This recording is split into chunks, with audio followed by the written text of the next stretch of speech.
నిజంగా ఆడవాళ్ళకి శత్రువులే. అది నిజమే కదా, అది ఇప్పటి నుంచే ఉన్నదే కదా. ప్రపంచంలో అందరికీ ఉన్న విరుద్ధాలే. అది సంతోషంగా ఉంటే ఓడ్చుకోలేదు ఎందుకు?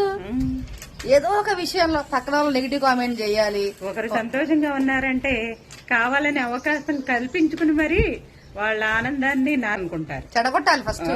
పిచ్చగాడికైనా కోటీశ్వరుడికైనా 24 అవర్సే ఉంటది. వీళ్ళకి తక్కువ వాళ్ళకి ఎక్కువ ఏం ఉండదు.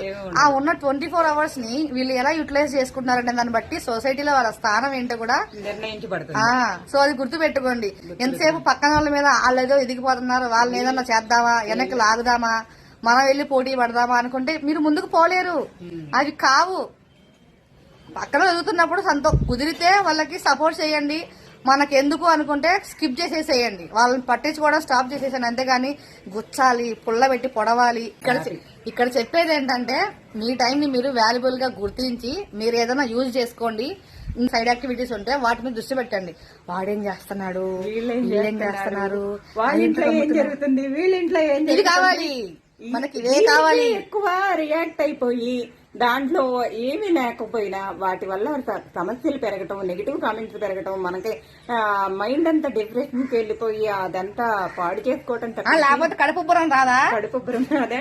కానీ నాకు అవే ఇష్టం. మంచి చెప్పేవాళ్ళు ఎప్పుడైనా చెడ్డవాడే.